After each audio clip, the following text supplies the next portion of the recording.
اسی طرح معرفت حق کے لیے کیفیات قلبی کے لیے بیعت ہے جو صوفیہ اولیاء کرتے ہیں۔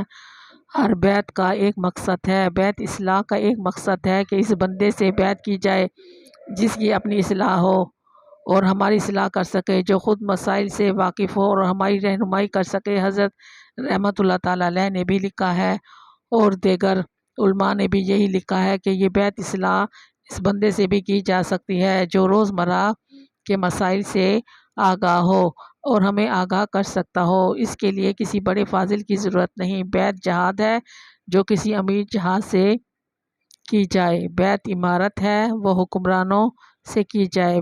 موت پر بیعت بھی حضور اکرم صلی اللہ علیہ وآلہ وسلم نے حدیبیہ کے مقام پر لی۔ جو جانصار ساتھ تھے سب نے بیعت کی۔ اس پر بیعت کی کہ میدان سے کوئی نہیں بھاگے گا، فتح ہوگی یا سب شہید ہوں گے، آخری بندے تک ہم لڑتے رہیں گے، سب شہید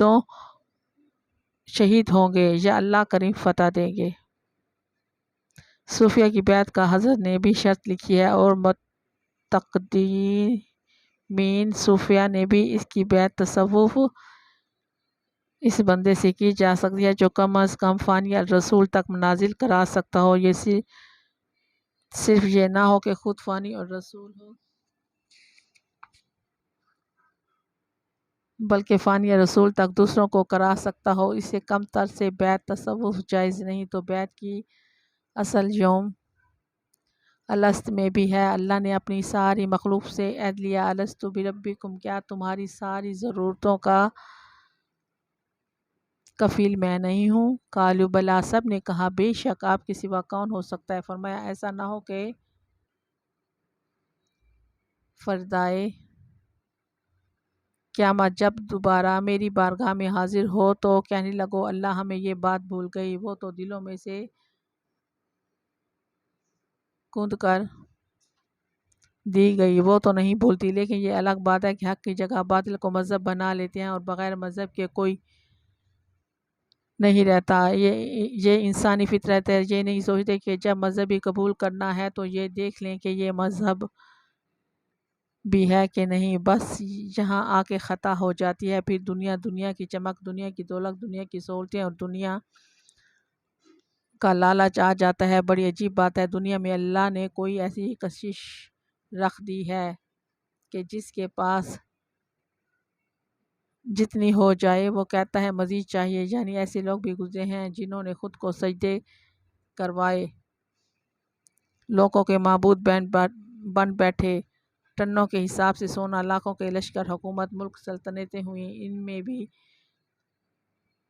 یہ حوث باقی رہی کہ کسی اور سے بھی 2 گھونٹ چھین لوں، یعنی وہ بھی دنیا کے لیے لڑتے مرتے ہی رہے۔ کوئی ایسا نہیں دیکھا سوائے اللہ کے بندوں کے جس کا جی دنیا سے بھر گیا ہو۔ یہ محض اللہ کے بندے ہوتے ہیں جو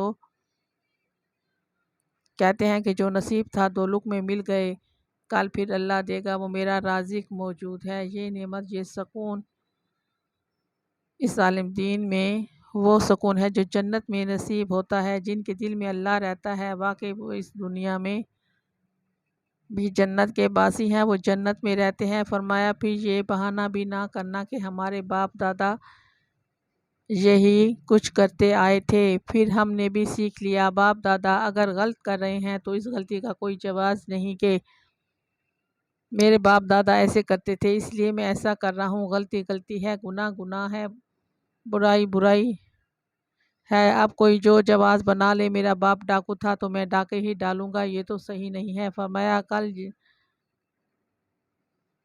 یہ نہ کہنا کہ ہمارے باپ دادا شرک میں مبتلا ہو گئے تھے اس لیے ہم بھی ان کے پیچھے چلے۔